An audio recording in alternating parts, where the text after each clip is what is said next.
The question I have is how we are able to leverage technology for education, job creation, good governance, effective, timely, and efficient delivery of services to our people. These technologies excite me as they present immense opportunities for the future. His Majesty the King. Kusuzambola, welcome to your UN House and to Bhutan Dialogues. As the world struggles through this COVID battle, I wish to commend the Royal Government of Bhutan in tirelessly focusing on both the immediate responses to this pandemic and also the longer-term recovery measures. Government's decision to continue working on the 21st century economic roadmap personifies leadership in action. Our topic today is transforming Bhutan into a digital nation. In just a single generation, the digital world has remade nearly every aspect of modern culture, transforming the way we work, learn, socialize. Today's conversation is in store, is digital Bhutan in the 21st century. Our speaker today is Sonam Pelden, a technology entrepreneur and founder of Code for Bhutan and Bhutan PLUS, which aims to be the leading source of technology in Bhutan by investing, developing and fostering a community of professionals. Sonam was previously with the Economist magazine. Forbes magazine named her one of the 30 most prominent and promising technology entrepreneurs. She is a member of the National Task Force drafting Bhutan's 21st century economic roadmap. Our host, Dr. Karma Phuntsho, is, as we all know, the founder of Loden Foundation and the deputy chairperson of the task force drafting Bhutan's 21st century economic roadmap. My closing. Please drop your questions in the chat box. We will compile all the questions and the speaker, I hope, will be able to answer them as best she can. Please allow me to end with a quote from the Secretary General. We must consider the type of world that we want the next generation to live in. We must work together so that the digital space that they inherit is safe, fair, and inclusive. Tashi Delay.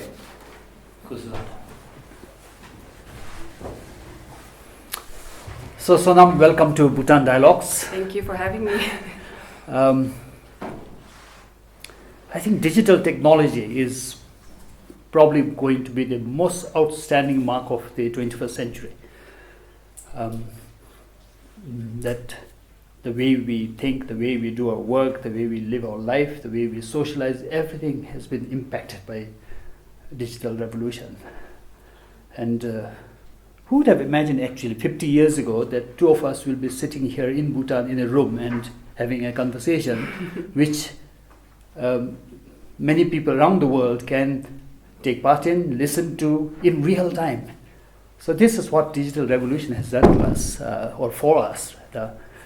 We are swamped by digital information, we are enamored by digital tools. There's so much happening through social media platforms, and this whole world, it really sort of perplexes me, it confuses me. And I think a lot of the people in the audience, especially among the young population here, would also not know what to make of it. What does this digital revolution mean to us?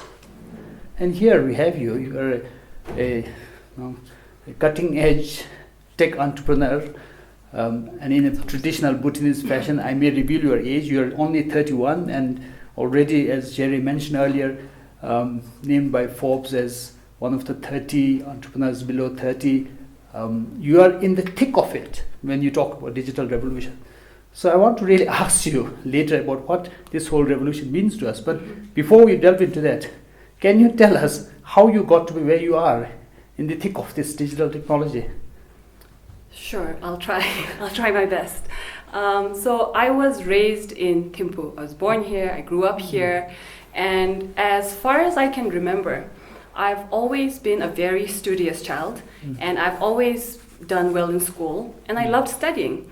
And I think that innately stems from the environment that I grew up in. So growing up, there was a huge emphasis on education at home, but not in a way that was stifling or overbearing. My parents, especially my mom, would always emphasize the importance of understanding the process of learning and falling in love with the process of learning. And I think growing up as well, my big brother, was, and to this day is, one of the smartest and the hardest working people I know. So I always wanted to become more like him. And when I was 16, I had the opportunity to go to the United World College, because at the time I topped the whole Bhutan Class 10 examinations, and I got a 2-year full scholarship to the UWC in USA. And to say that the United World College was a life-changing experience for me would be a huge understatement. Because over there, I think I learned 2 things that still are huge influences in my life. The first one is the fact that the world is not as big and scary as growing up in Thimphu makes it seem. And then the second one is that being smart is actually pretty cool. And after 2 years of doing the International Baccalaureate, I got a full scholarship again to go to Brown University. And at the time, I don't know, I thought that I wanted to become a medical doctor. And not just any kind of medical doctor, I wanted to become a neurosurgeon.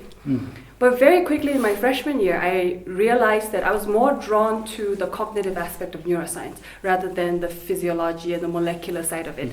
And I think it was mostly from my interest of trying to understand human behavior and human motivation. And then I took one step further from that. So instead of just focusing on why people do the things they do, I also wanted to understand why organizations do the things they do, and going again a step further, why countries do the things they do.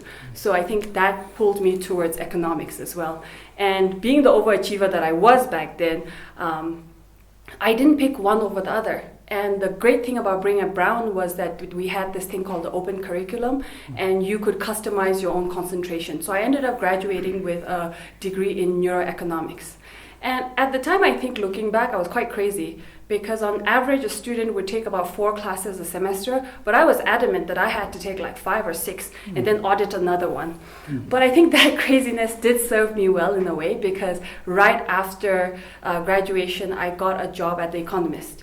And ironically, it had nothing to do with economics or neuroscience. I joined the finance editorial team. And I'm going to be using the word life-changing a lot, but only because it's true.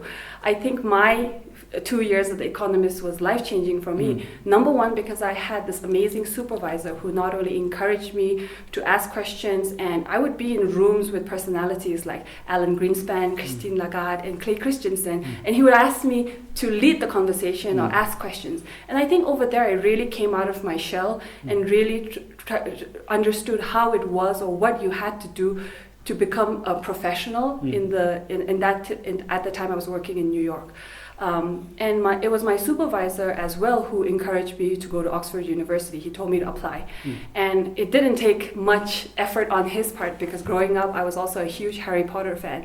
And in my head I thought, oh, Hogwarts, the closest thing to Hogwarts is Oxford University, so I have to apply there. So it was a no-brainer for me to go there. But and then in 2013 I ended up getting a MBA from the Said Business School. And you've been there, Dr. Karma. You know, when you get there, there's something in the air. And I don't even know if I have the right words to describe it, but just being in a room of very smart people and being included in the conversation and having access to 1,000 years of knowledge, I thought that was, again, life-changing for me.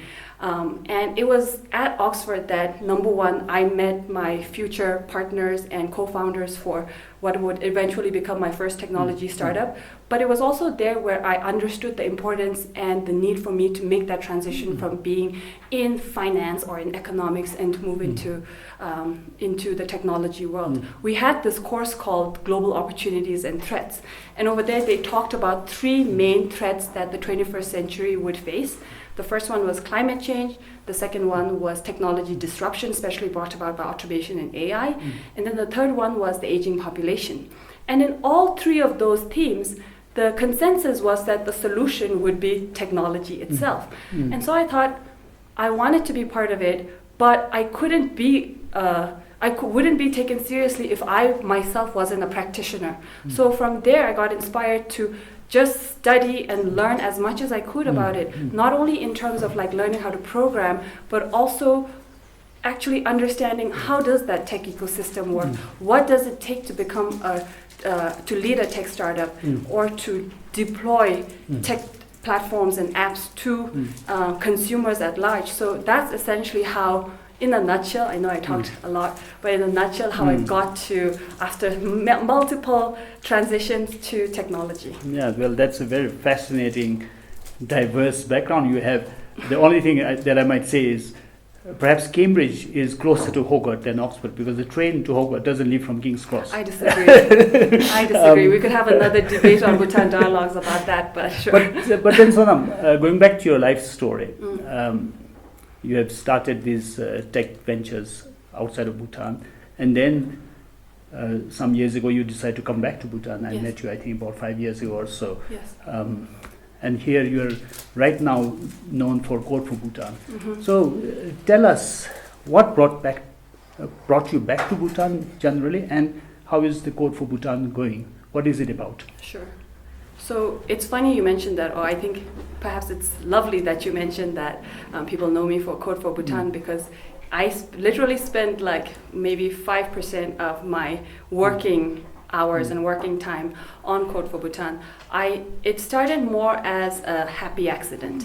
And I think it was about 2 years ago, or rather 2.5 years ago, when I was inspired, number one, by His Majesty's vision of making sure that, number one, we become a startup nation versus a left behind nation. And then number two, we leverage technology to make sure that we overcome our preconceived restrictions and limitations around Bhutan is small, Bhutan is landlocked. Bhutan has always been is still a developing country. So all of these restrictions, I thought tech would check the boxes. And so that was my real impetus to come back. But when I came back, I came here with an idea in mind, and I wanted to hire people. But unfortunately, I felt like the two things that were missing in the Bhutanese ecosystem at the time was talent and optimism. I'll speak more about the optimism later, but the impetus for Code for Bhutan was basically this. There was a lack of talent, and even though I had an idea, I probably couldn't deploy it by having a team with me.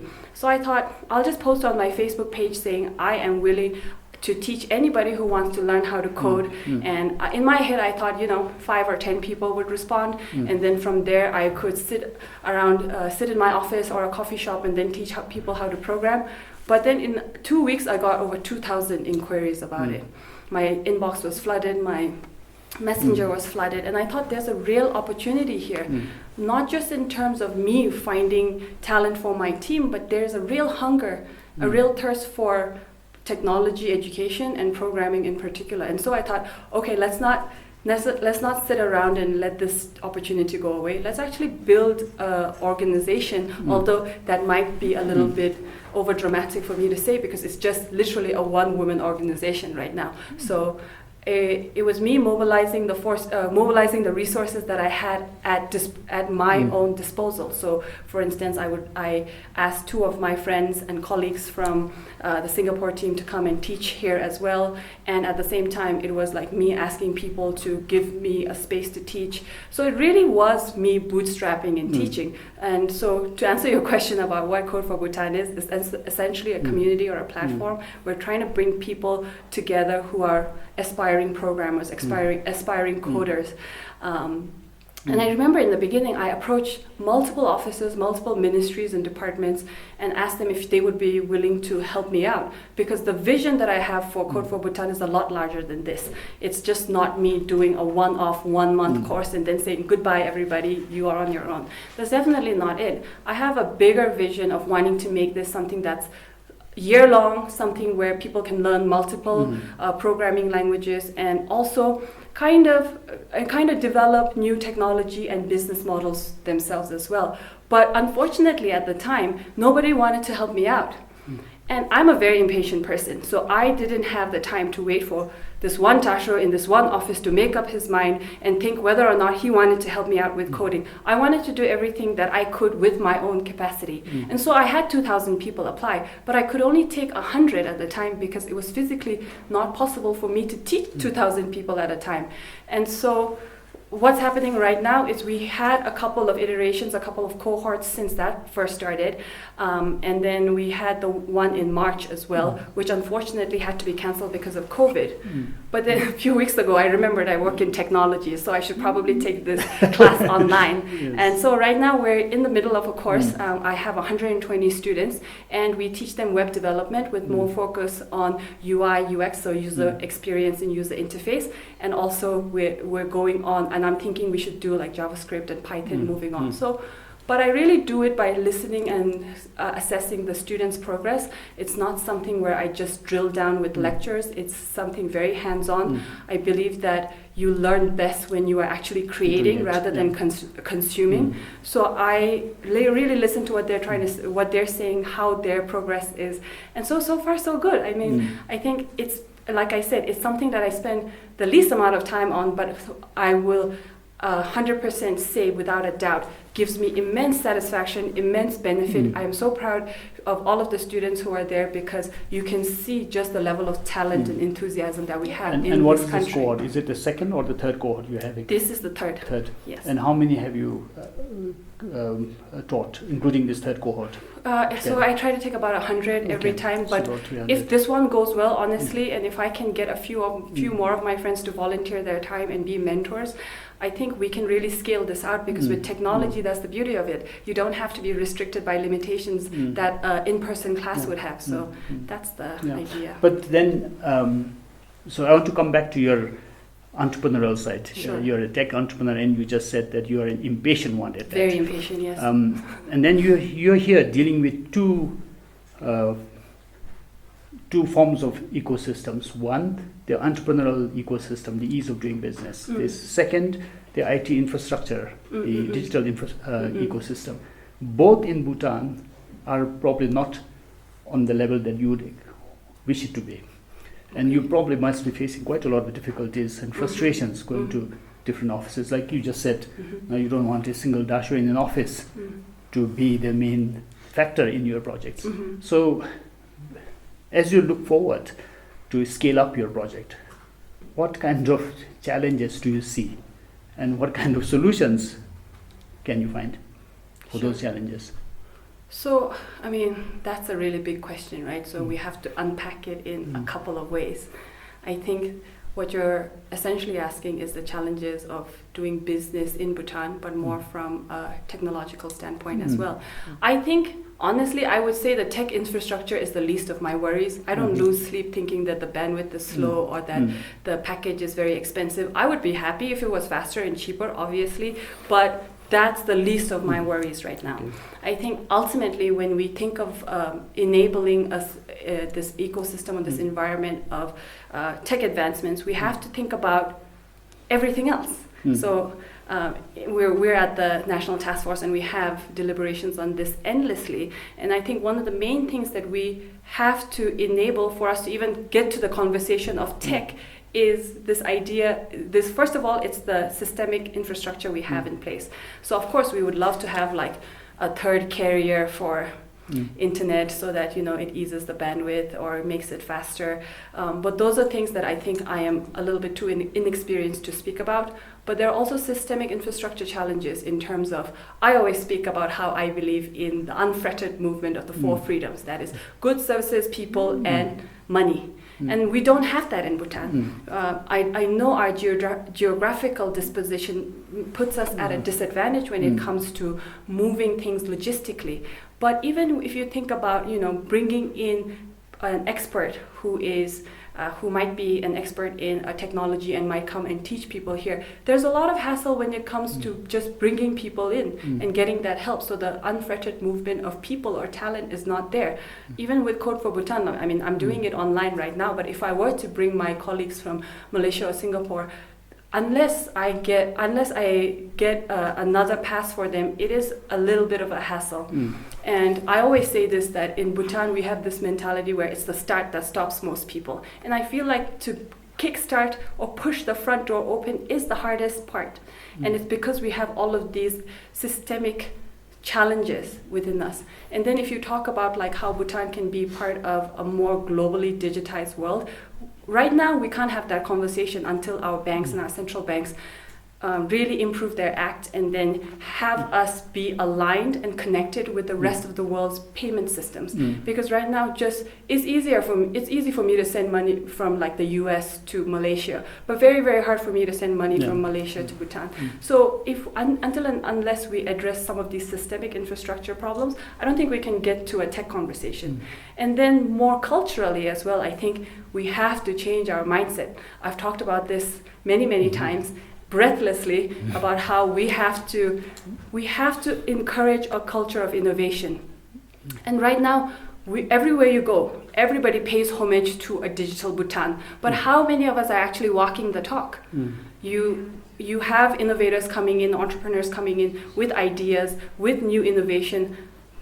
First of all, there's no funding, there's no help, and even if the entrepreneur miraculously makes it him or herself, they snatch the idea. And then how will that one person compete with an entire ministry or a state-owned enterprise? So on the one hand, we say we want to be trendsetters, but if we want to be trendsetters, let's be real trendsetters and walk the straight and narrow. There's no point being trendsetters in hypocrisy.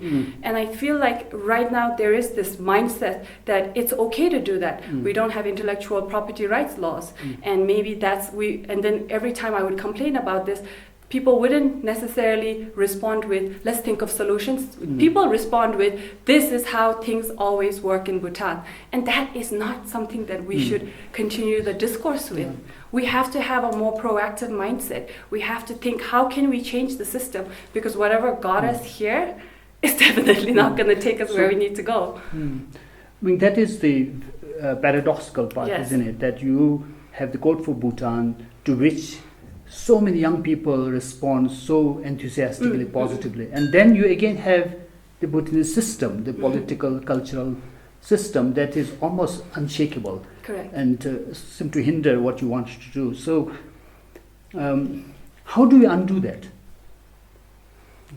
Do you have some specific examples that the state, the institutions, the private sector can do to unlock some of these obstructions?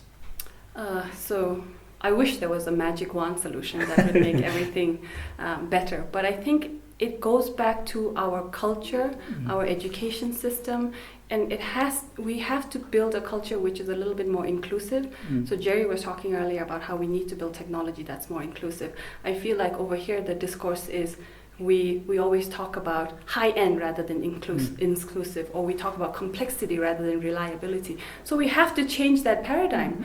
And I'm not sure if I'm the right person to talk about this, because it ultimately goes back to human psychology. So perhaps you have to have a psychologist come here and talk to. Okay, well, I'll take you to where you are the right person to talk about. Yeah, no, but then let me...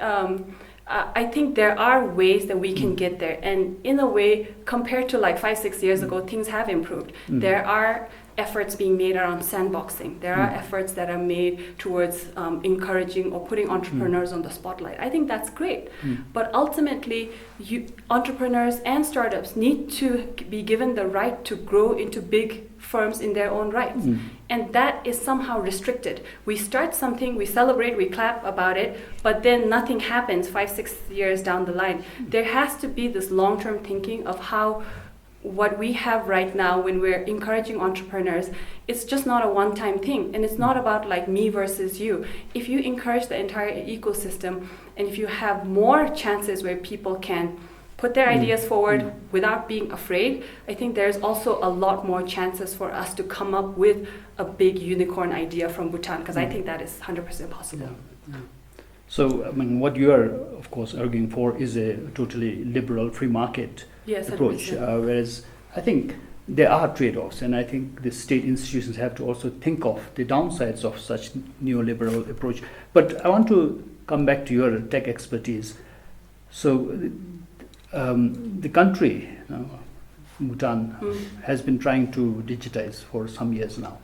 During the first government's tenure, we had the Chief Henrik-Pel, about 2 billion Neurotrums worth project with the aim to make about a quarter of the population digitally literate. Then in the second government's term, again, we had the e-governance master plan developed. Then today we are talking about the digital Drugyul flagship program. So a lot of resources being pumped in. Yeah. But then when we go to the state institutions particularly, a lot of the work is still heavily driven by paperwork. It's far from being digital. Yeah.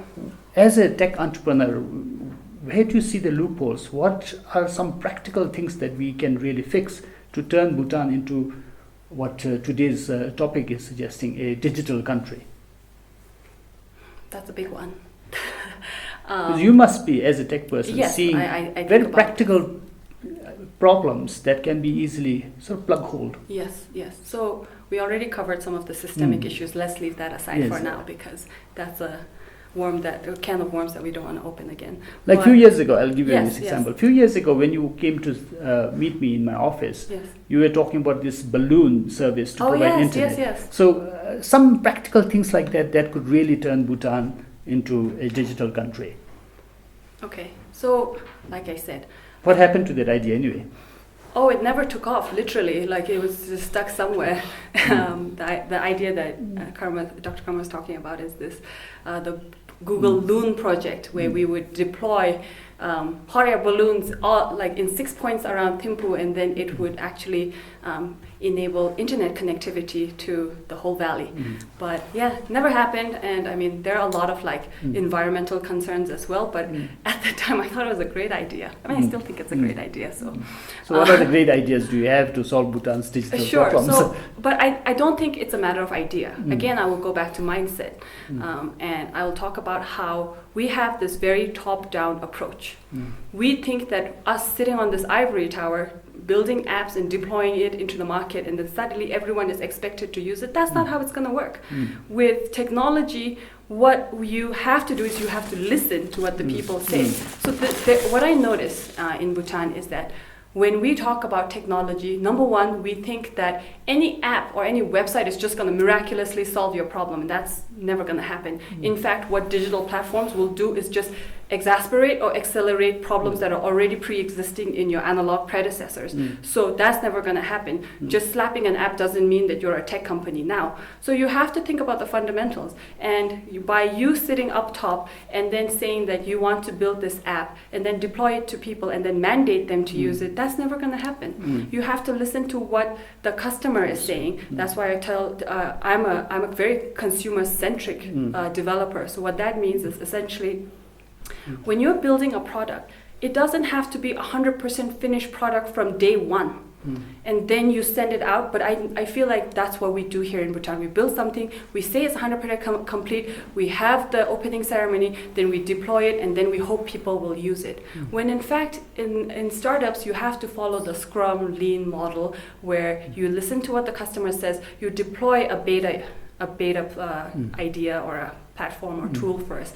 You see what and how the customer is using it, and then you fix it based on the customer's lifestyle or their user experience, and not the other way around. I think it's Seth Godin who always says that instead of finding consumers for your products, you have to find products for your consumers. And that's not what we're doing. We're just telling people to use it just based on what we think is correct. And also, when it comes to digital Drugyul, I think maybe we have different definitions of what it means to build a digital nation. But digital Drugyul right now doesn't sound like building a digital nation. It sounds like building a digital government system, because people like you and I are not allowed to participate in it. The moment we do, again, like I said, some SOE will come and want to do it themselves. SOEs meaning state-owned enterprises. Yes, or a ministry or whoever. So I think over there we have that disconnect of what it means to be a digital nation. And ultimately, I think it stems down to decentralizing. And right now we have a very centralized way of building digital Drugyul.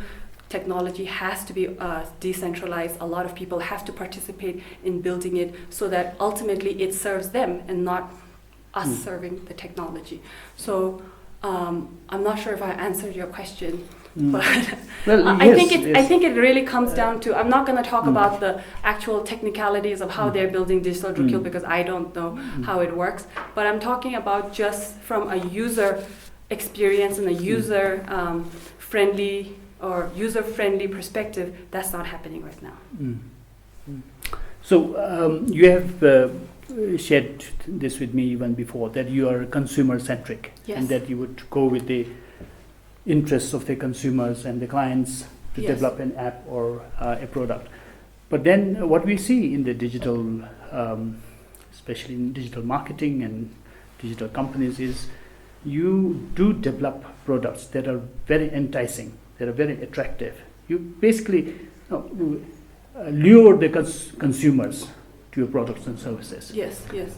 So when you do that, then of course you are also playing with the mindset of the consumers.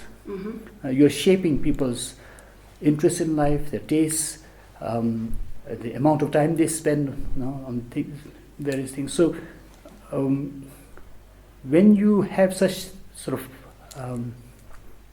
impact of digital technology on the people, don't you think that that's how, to some extent, digital designers are playing God? You are really sort of controlling people's lives in a very insidious manner, and that has severe consequences for people's life. How do you see yourself in that role? Do you think of that when you design and think of your apps and think of sort of attracting consumers? Yes. I mean, yes, I do.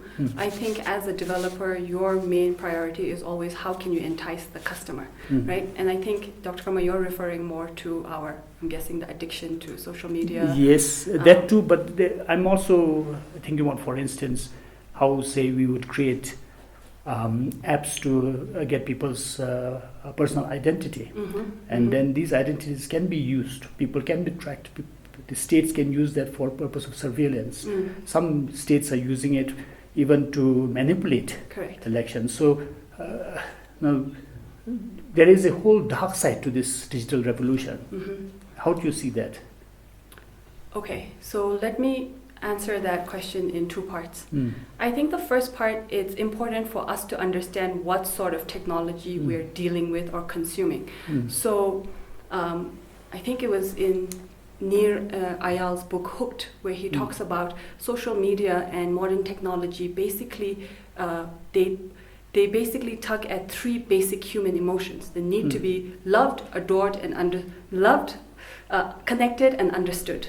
And I think essentially that's why people are automatically drawn to it. But I'm not saying that whether that's necessarily right or wrong. But I think to answer that question, you have to think about the business model of these big corporations that we are now calling as the tech unicorns of the world. If you really, really think about it, the way the likes of Google, Facebook, Netflix, all of them work is they're actually capitalizing on your attention. So they have every motive and incentive to make their products more enticing for you to get addicted to them, for lack of a better word. So I think until and unless these big corporations, number one, recognize that they're doing something that has more drawbacks than benefits, which I don't think they'll ever get to, or they change their business model in a way that serves the people more than it serves the corporations, we have to take, the individual has to take his or her agency as the first and the foremost thing that will tackle this situation. Because I don't think over here we can necessarily talk about restricting people to use these apps. We talked about being consumer-centric, and with consumer centricity also comes consumer right and consumer free will. So if you and I sit over here and say people can use this app and not this app, who are we to judge that, right? It becomes almost close to an Orwellian society where you have like an institute or a committee of righteousness, and then you tell people what is right or wrong. And I think if you do that, you'll have a lot of righteous anger. To a large extent, that's what the tech unicorns are doing, right? They're feeding what they want to feed people. Correct. And not So that's what I'm trying to get. Like, their business model is made to capitalize on your attention. So the more ignorant a person is, the more vulnerable a person is, he or she is more valuable to the tech unicorns because they are essentially monetizing off of your attention. Reed Hastings, the co-founder of Netflix, was asked who is the biggest competitor of Netflix. He didn't name another streaming app or a company. He said the biggest competitor of Netflix is sleep. Because if a person is asleep, how will he or she watch Netflix, right? So I think it's important for consumers to educate ourselves in terms of what sort of products we are using. Similar to how we say, it's important to understand where your food is coming from, so because you consume it, it's important for us to understand what sort of technology we're using, how it works, where are we in their business model. If we're not paying money to Facebook or Google, there's a very high chance that we are actually the products. And then now coming to your question about data, what was it, the privacy? And how do we protect people from governments or malicious hackers? I honestly don't know about that, but I think there are three ways to look at it. A lot of people are concerned about data security. They say that Facebook is bad, it's looking into my life and listening to my conversations. Facebook is not listening to your conversations. Honestly, I am of the belief that, a little bit, a reasonable amount of personal information is rarely compromising. But when it comes to data security, you have to be mindful. You have to choose what you trade off, because people say Facebook is bad and I prioritize my privacy, but human behavior or consumer behavior is suggesting otherwise. It seems that people love Facebook, and in fact they love Facebook, which is free.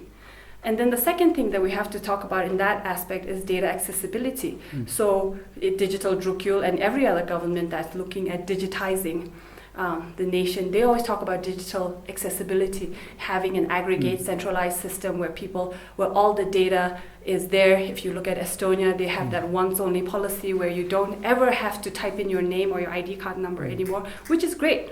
But then data accessibility can't just stay there like a relic. It has to have data analytics associated with it. And who are the people that's actually analyzing the data? What are we using for? Those are the things that our policymakers have to think about. But the thing that plagues me is neither data security or data accessibility. It's data integrity. It's who has access to my data.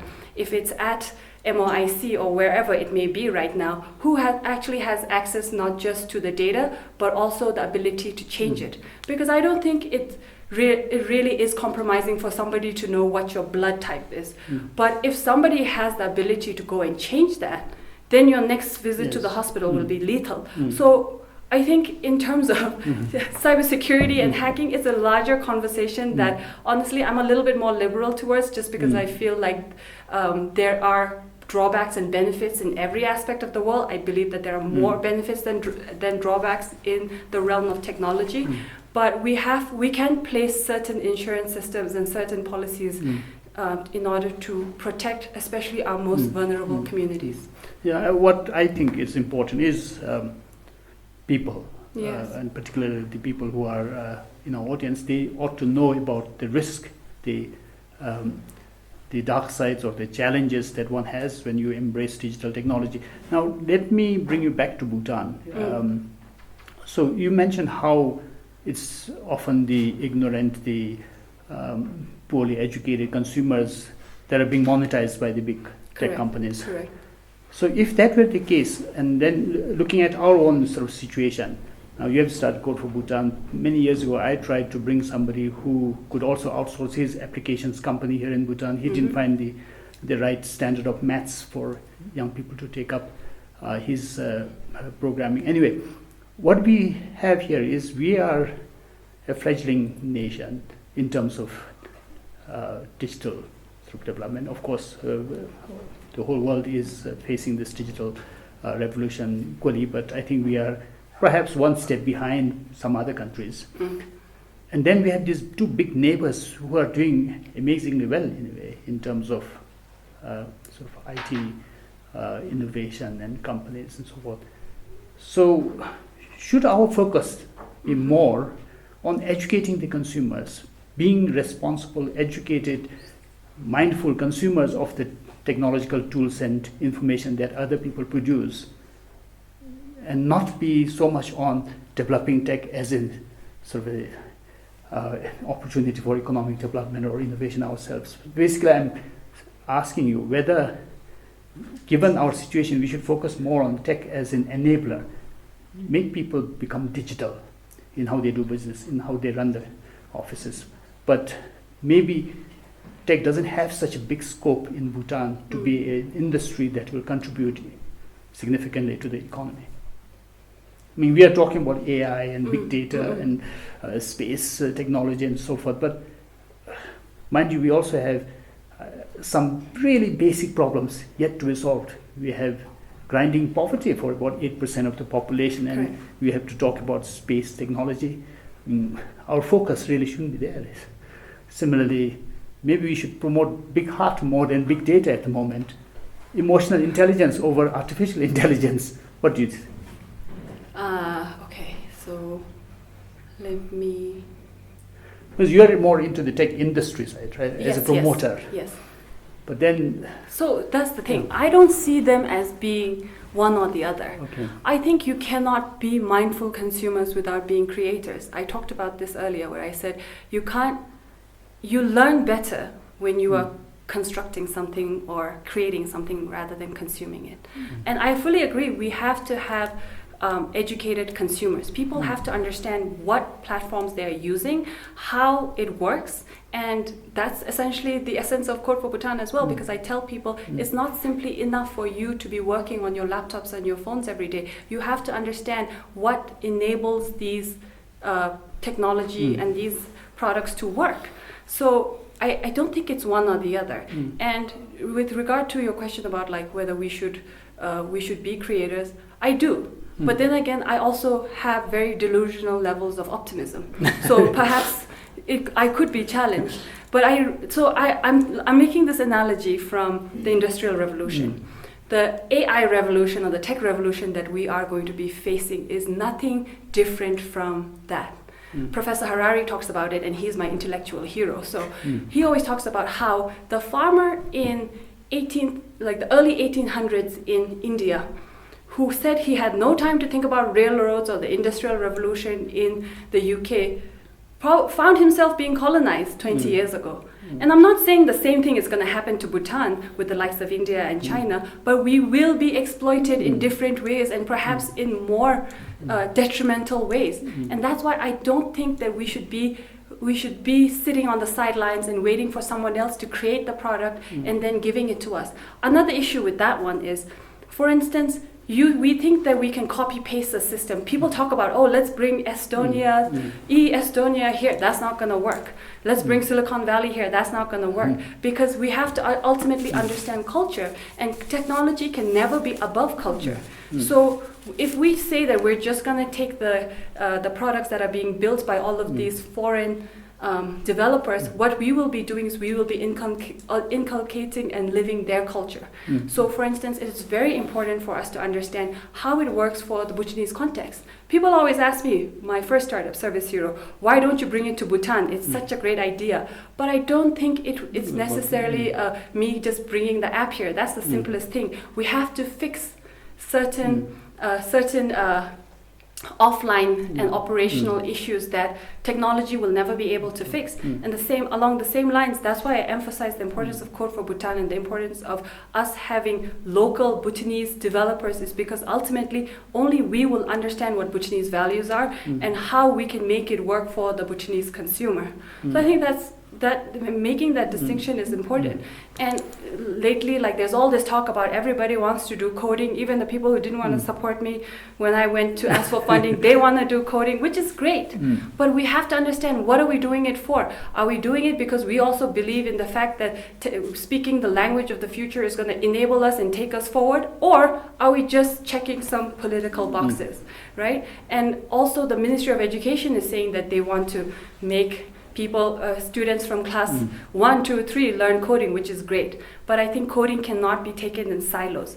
Ultimately, you will not be coding for computers, you'll be coding for human beings. So when you're teaching about coding, you have to teach them about what is Bhutanese values. How does it fit within the context of a Bhutanese lifestyle?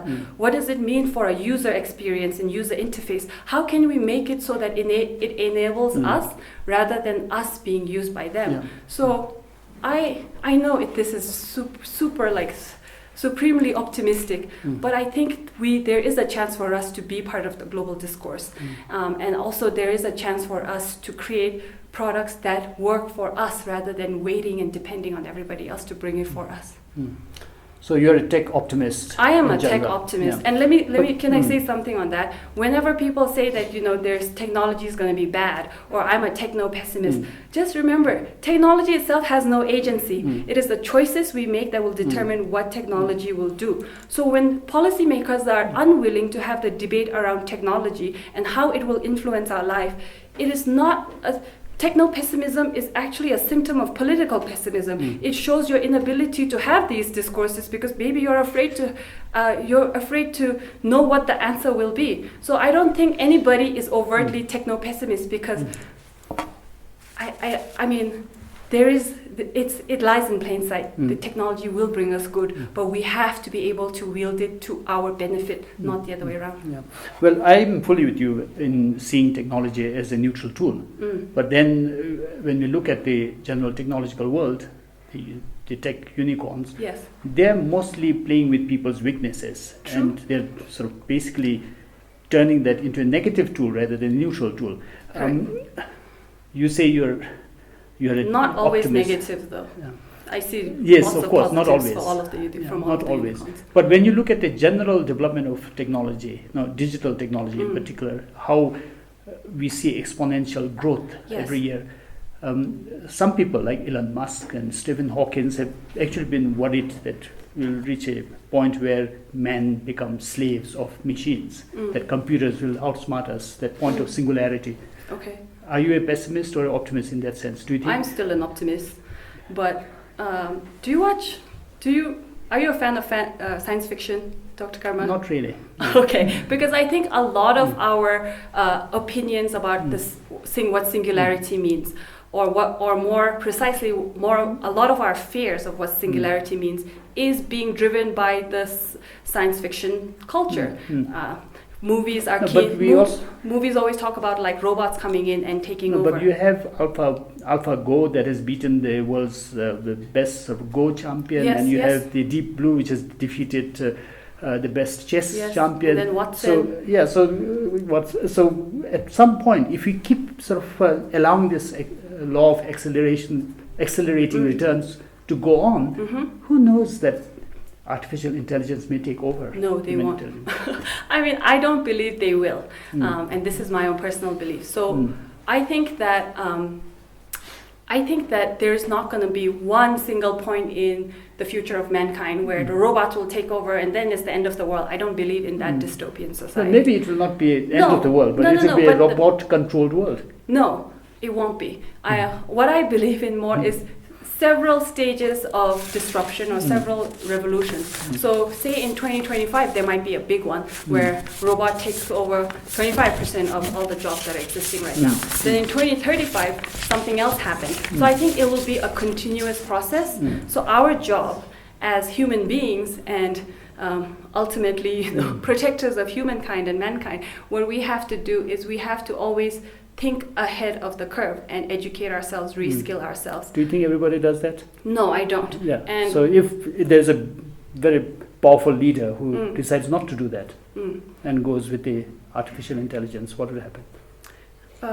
No, so wait, let me get there. So I don't think that's necessarily going to happen where it's all doom and gloom. What I think will happen is more where there's a series of revolutions and a series of disruptions where we will have to cope and combat with. And that's why it's so important to talk about education and the ability to reskill ourselves. There's this huge divide in Bhutan between like school life and real life, which I don't believe in. I still take classes and courses every single day, and I believe there has to be continuous parallel learning throughout your life. And more importantly than just regurgitating facts and information, you have to know the real you have to know how to learn. People say knowledge is power, but I believe learning is power, right? So if we're talking about like AIs taking over, I don't think that we'll come to a time where they will. Number one, because ultimately humans are the ones who are coding it. So we have the power.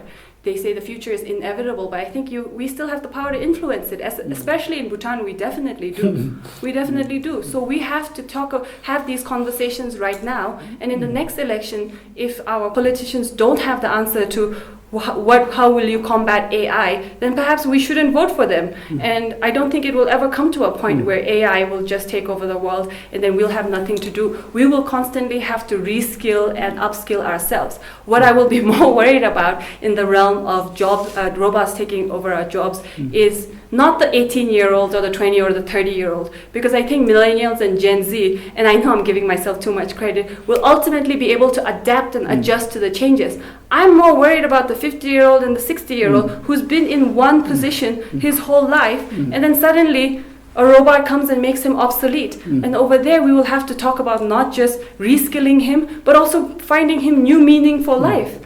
So I think this is what we need to start talking about now, because we know for a fact that it's going to happen. How we deal with it, how we overcome it, that's an entirely different conversation. Yeah.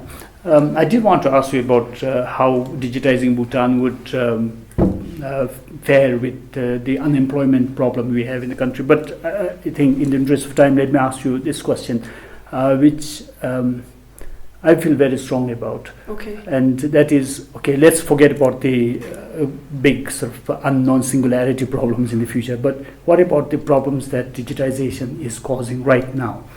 The kind of screen addiction a lot of our teenagers and people in 20s and 30s are going through, the sleep deprivation that young people go through, the stress levels of these people. As a technocrat, what would be your advice on how people should go about using digital tools responsibly to minimize these negative impacts?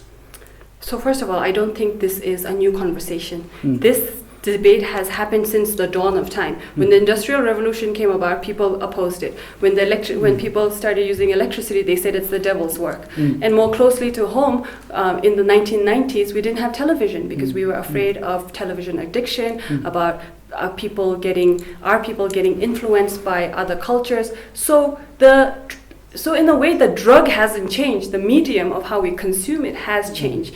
And I'll go back to saying that ultimately it's about self-awareness. It's about being well-educated. And that's why, again, going back to education over and over again, because you have to understand what you are consuming.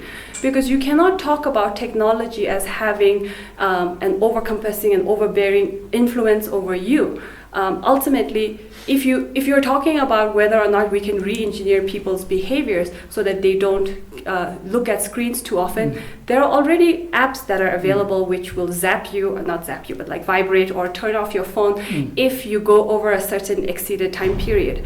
But look over here, the solution to technology problems is not less technology, it's always more technology.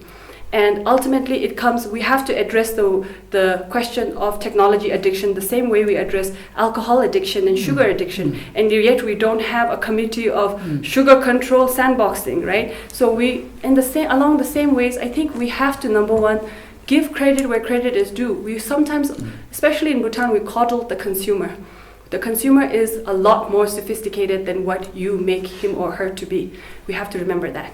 And he or she should have the agency and the self-control and the self-discipline to be able to judge and use technology to his or her advantage. And if it gets to a point where it is out of control, then you have to deal with that addiction in the same way you would deal alcohol addiction or any other addiction and ask for help, because there's no shame in asking for help with something like that. So. Well, the difference I see, although I buy most of what you're saying, but agricultural revolution, industrial revolution happened in a long period of time. They evolved gradually. But there was also a lot of opposition during yes, this time. You can accept that. But digital revolution is happening in such a short period of time, at such rapid speed, and also in such great intensity. Yes. That we are not given the time to even learn to be responsible consumers. Yes. So it's technocrats like you who have to really point out what is right and what is wrong, what is good and what is bad. I don't think it is up to the technocrats, because if you leave it up to the technocrats, they'll tell you, use it, it's great, use it all the time, don't sleep, watch Netflix. That's what we will tell you. But I think what's important is it is important to have that techlash. It is important to have that push, because I'm not sitting here and saying that technology is all rainbows and butterflies. There are drawbacks, but there are benefits as well, and we can make the benefits work for us. And I think it's important for us to have this discussion around how technology can influence our lives and how it can influence society, because ultimately what we have seen over the course of history is that whenever you have these impetus of sudden changes, it always brings about new rules and regulation which are for the good of the people, and at the same time it also really puts your priorities as a nation and a culture in check. What are you going to trade off for the screen addiction? So if I ask you, would Dr. Karma, for the next 48 hours, I'm going to take away your phone, your laptop, your internet connectivity, will you be able to work and carry out your day-to-day dealings? I'll be very happy to, actually. No, but I'm not saying you're not allowed to go and meditate. Yeah. You have to actually deal and do your job at the optimal capacity that anybody else would expect it. So in a way, we have to make sure that it works for us, and it's important for us to have these debates because so that technocrats, dangerous technocrats like myself, will not come and say use technology all the time. Yeah, I think that's very important, because if I tell young people that mobile phones have blah blah blah features that are going to trap you, they won't believe me. But if you say such a thing, then because you come with that background, you certainly have that. But I don't think it's a bad thing.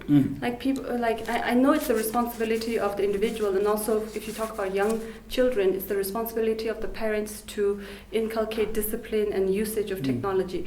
But if like the parents I say, are themselves, yes. But like I say, who am I or who are we to tell people that they should use this or use that? Because ultimately what we were doing is, if we were talking about consumer centricity, we're taking that away. And once you take away consumer centricity, you're taking away free will. And then what do we have? Cultivated will? And who are you and I to cultivate certain kinds of rights and wrong in other people? But mind you, most consumers don't have their long-term interests. They don't know about their That is long-term true. interests. So anyway, my final question to you. Now you are, as I said right at the beginning, in the thick of it. You are deeply, deeply engaged in technology, in this digital world, but at the same time you manage to keep your clarity, your sanity, your values. Do I? I don't think so. Yeah. So my question is, how do you manage to keep on top of things and not be carried away by the distractions, the luring distractions that the digital world, the social media is offering? Okay. So first of all, let me make it clear that I don't keep on top of things. Oftentimes I'm always trying to, at the risk of sounding like a less admirable workaholic, I'm always trying to catch up. But I think it ultimately goes back to understanding what you are using, who you are as a person. I think I'm very, very disciplined, and what will work for me will not work for everybody else. So I grew up in a household where we talked about discipline being the most important thing, because it is the difference between what you want now versus what you want most. And what I want most is not get addicted to my phone. But there have been times when I would go down rabbit holes of like Netflix binges, right?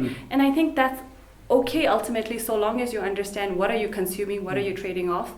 But I am in no position to tell people that I have it all and I am on top of things, because I'm not. So it's a balance, and ultimately I think for me technology has been great. Social media has been an amazing tool. I have friends all over the world that I don't feel like there's any distance, because I keep in touch with them. And also within the context of marketing and pushing the agenda for Code for Bhutan, I spend $0 on marketing because social media is amazing. So I try to look at what benefit it has for me and really double down, triple down on that. Because ultimately, I think what we have to really differentiate or really talk about is the fact that technology won't be able to determine the difference between values and vulnerabilities. And we have to do it on our own. Because if I go down a 6-hour Netflix binge, it's my own fault. I will never say, oh, Reed Hastings, this is all your fault. I will never say that. I will always talk about my own self-control. So people have to work on that. So it always goes back to education, self-awareness, and most importantly, discipline. Thank you. So we open to questions. The first question we have is, what is the future for Code for Bhutan? Would there be a private institution in future imparting tech education? Yes, the grand vision or dream for Code for Bhutan has always been, like I said earlier, for it to be a year-long thing, for it to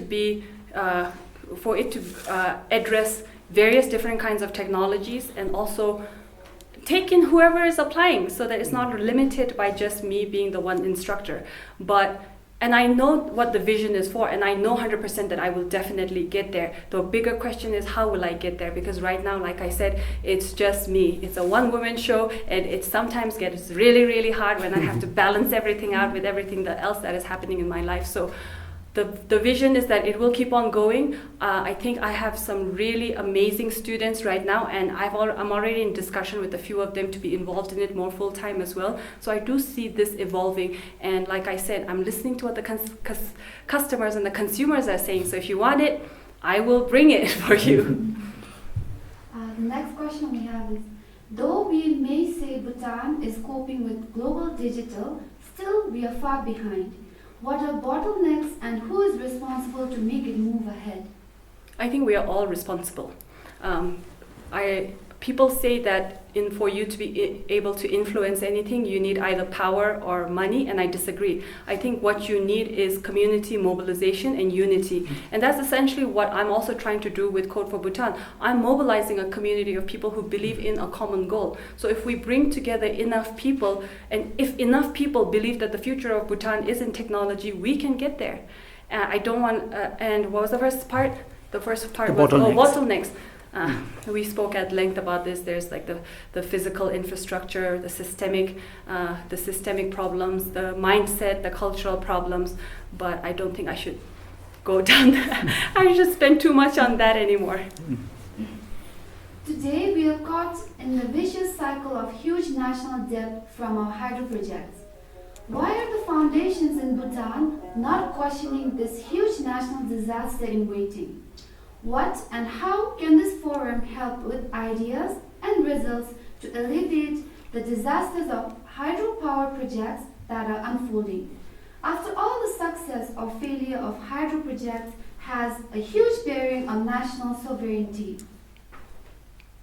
So I think the discussion here is the debate between destructive production versus creative production. So far in Bhutan, we have unfortunately been doing the former, where we think that we have natural resources in aplenty and that we can basically make our nation and our day-to-day lives go about by exploiting, for lack of a better word, our natural reserve.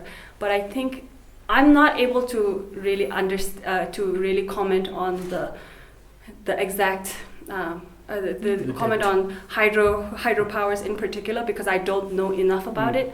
But what I will say is that I see tech to be a really good alternative for it. So rather than spending huge amounts of investment in creating something to bring in revenue, I think we could invest in becoming a knowledge-based economy, really teach our people to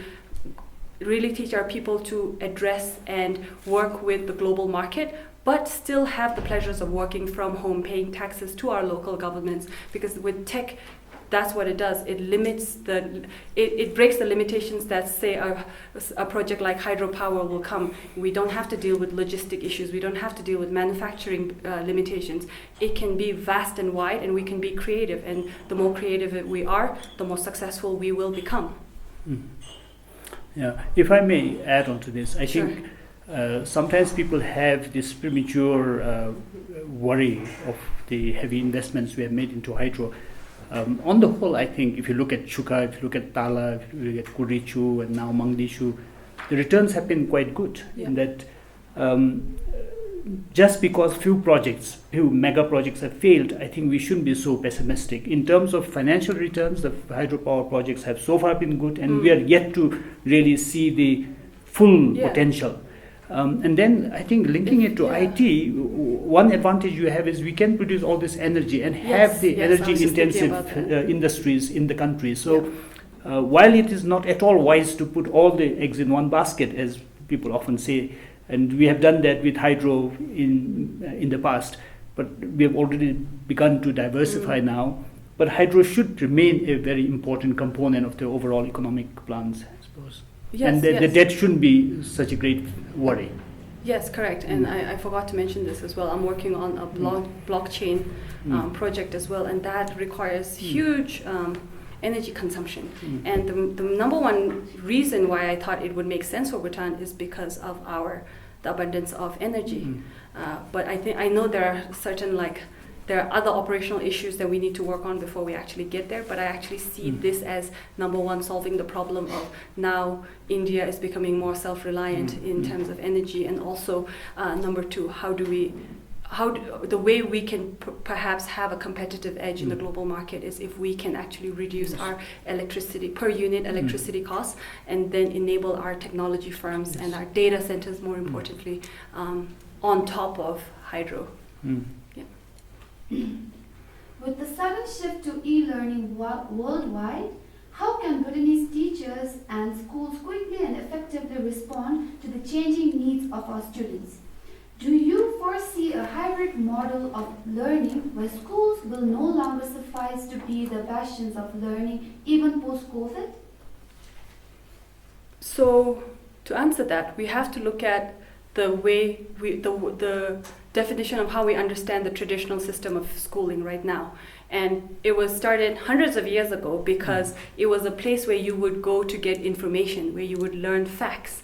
But right now, with the advent of the internet, we have to change the discourse around education because information is everywhere. We are flooded with information, right? So schools have the responsibility to make clarity out of this information. So before it was giving people the information, now it's teachers teaching students, how do you make clarity out of this whole information overload that we have? And I know in Bhutan, when we talk about the future of learning, the discussion ends with online education. But I want to bring to the table this idea of re-education and reskilling continuously throughout your life. And I think that's super important for our policymakers and our teachers to think about as well.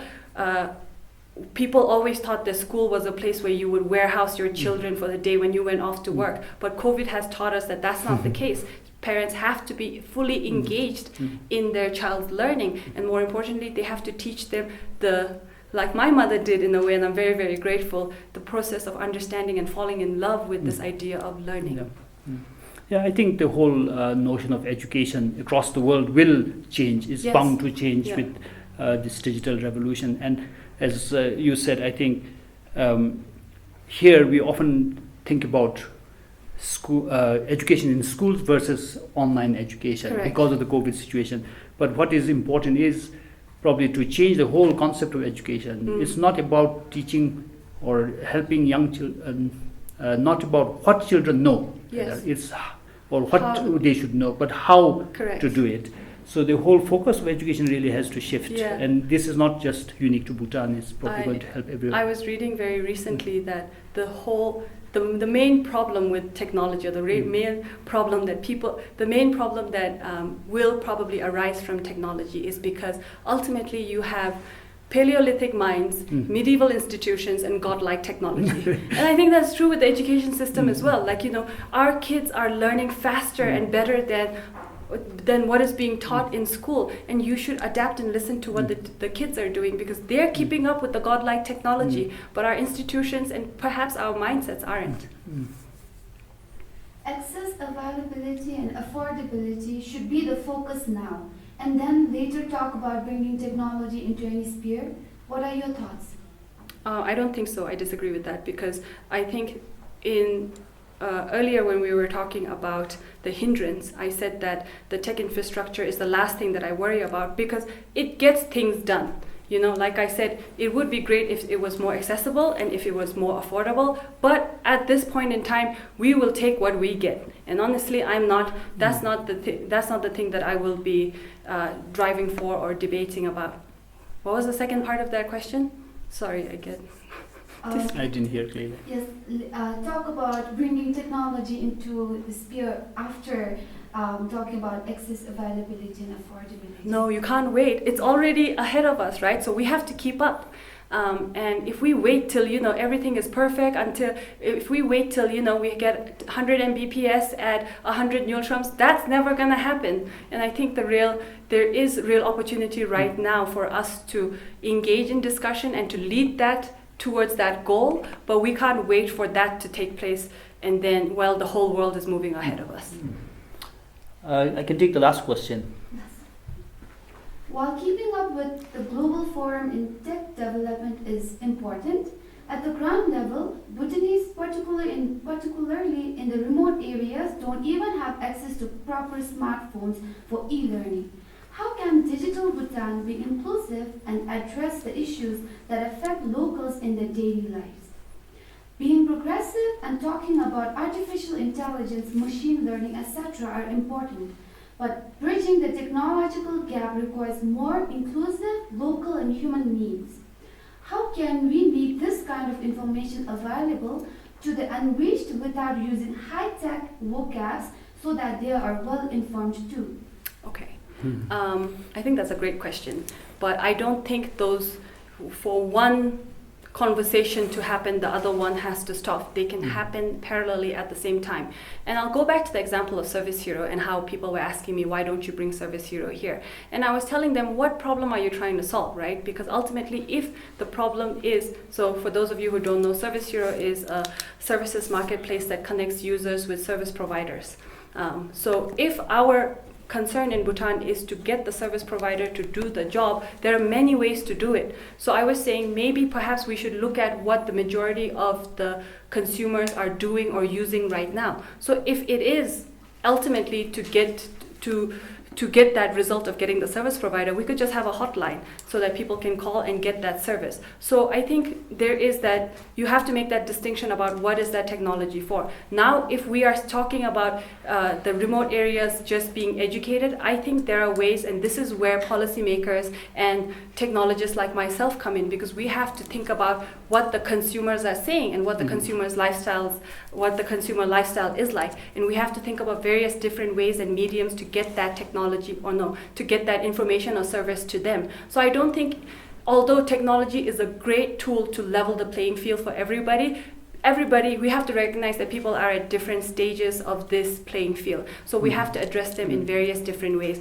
And if it means going to this remote area and teaching this person how to use a tablet or operate a phone system to get the services versus now teaching robotics to a person here, I think we can do that at the same time, but we cannot, like I agree with you 100%, ignore certain parts of the community and then just aim for the godlike technology. Yeah, and I think what is also important is maybe such programs to bring digital literacy to the people in a very inclusive way shouldn't be just purely driven by the state, that Correct. There should be multiple players, including the private sector, catering to the specific needs of the communities. So with that, I want to close this session. So Sonam, thank you very much for coming to Bhutan Dialogues and sharing your insight, your enthusiasm with us. Thank you for having me. You told me and Jerry earlier that the reason you are on the National Task Force for the Economic Roadmap is because the roadmap is going to influence your life. Yes. As you are a young person. And I can now see what kind of future Bhutan is going to have to face, kind of prospects and problems that we will see through the digital revolution, and also bright minds like you to cope with it. The final question then. Yes, we offer 2 books as a token of gratitude from Bhutan Dialogues, and you chose these 2 books. Can you tell us a little bit about these books? Well, because I haven't read them and they're on my top reading list, but if you give... Earlier, I think the question that Jerry asked me was, what book would you recommend? And I can write you a whole... I have a blog that just talks about book reviews as well. So I've been meaning to read Growth, especially after joining the National Task Force, because it talks...